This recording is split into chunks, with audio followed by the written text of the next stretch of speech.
मेरे साथ हैं कांग्रेस के वरिष्ठ नेता और पूर्व सांसद उदित राज जी। उदित जी, पीटर नवारो हैं डोनाल्ड ट्रंप के ट्रेड एडवाइजर।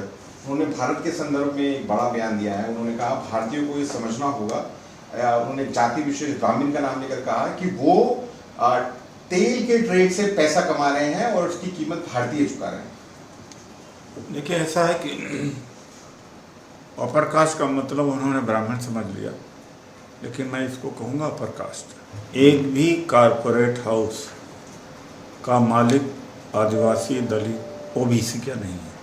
ये सच्चाई कि कारपोरेट हाउस अपर कास्ट का है।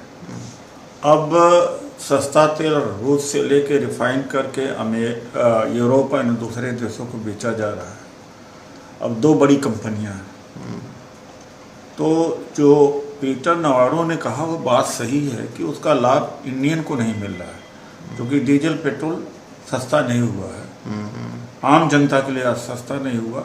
बड़े पूंजीपति कमा रहे हैं और मोदी जी के ही सह से ऐसा हो रहा। इससे क्या हुआ कि रूस से हमारा संबंध खराब, इससे क्या हुआ कि अमेरिका से हमारा संबंध खराब हुआ। किसके लिए? जनता के लिए नहीं। किसके लिए? मोदी जी अपने दोस्त के लिए खराब किए। आम जनता को फायदा उसका नहीं मिल रहा है।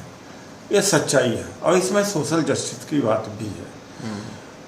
और वेल्थ में जो आदिवासी दलित हैं, उनकी देश के वेल्थ में उनकी भागीदारी 2.5 से 3% है और करीब 50% जो ओबीसी है उसकी भागीदारी 8 या 9% है।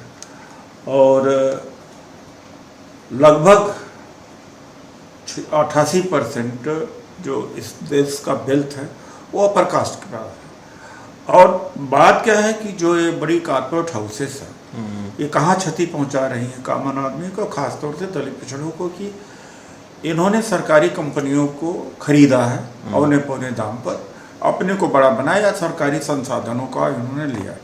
अब कावेरी बेसिन में जिस तरह से गैस की चोरी की थी, पकड़ी गई बाद में, और रिफाइनरी जो हैं पहले सरकार के हुआ करते थे, अब उसमें नौकरी नहीं मिलेगी, रिजर्वेशन लागू नहीं होगा, तो वंचित समाज जो है, दलित ओबीसी तो बिल्कुल बाहर हो गया, प्राइवेटाइजेशन से बाहर हो गया। तो जो पीटर नवारो कोई छोटा मोटा आदमी नहीं है और ट्रंप के इस समय बड़े करीब हैं, वो ट्रेड एडवाइजर हैं, तो उन्होंने बात सही कही है। लेकिन कुछ लोग ये भी कह रहे हैं डॉक्टर साहब कि ये भारत की जो इंटरनल हमारी जो सामाजिक ताना बाना है उस पर ये कमेंट करना है, उसमें दखलंदाजी के तौर पर भी इसको देखा जा रहा है और एक जाति विशेष के खिलाफ घृणा एक तरीके से फैलाने की बात की जा रही है। देखिए, यथार्थता है।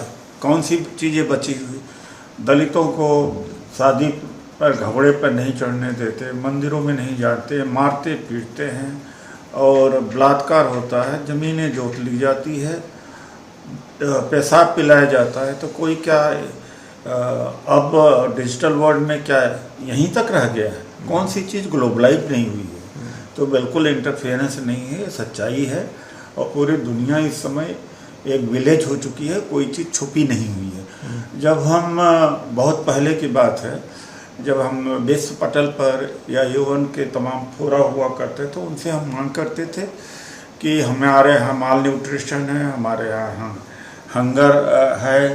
और जब गेहूँ हम कनाडा अमेरिका से लेते थे तो कहीं क्या अपना इंटरनल पोजीशन या इंटरनल सिचुएशन को एक्सपोज नहीं करते थे।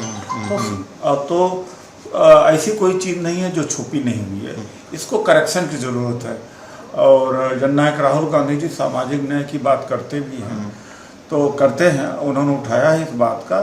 तो भागीदारी होनी चाहिए। नौकरी तक नहीं देते। कारपोरेट हाउसेस में देखा जाता है कि जो टॉप पोजीशन वो भी अपने भाई बंधु रिश्तेदारों को ही दिया जाता है। जात पात से चीज़ें तय यहाँ होती हैं, चाहे वो जजेज की नियुक्ति हो, चाहे कंपनियां हो, चाहे और पोजीशन हो, वो caste is reality in this country. एक आखिरी सवाल, आपके कुछ विरोधी हैं वो ये कह रहे हैं कि बोल पीटर नवारो रहे हैं लेकिन शब्द राहुल गांधी के हैं। नहीं, ऐसा नहीं है। पीटर नवारो क्या वो जानते नहीं क्या? मैंने तो कह दिया कि कौन नहीं जानता। अमेरिका में बहुत पहले सीनेट और कांग्रेसमैन ने इसके ऊपर चर्चा किया था। और यूनिवर्सिटी ऑफ कैलिफोर्निया में इक्विटी लैब है, 2 साल पहले वहाँ पर SC/ST का जो डिस्क्रिमिनेशन है उसको यूनिवर्सिटी ने लॉ बनाया था। तो राहुल जी के कहने से थोड़ी होता।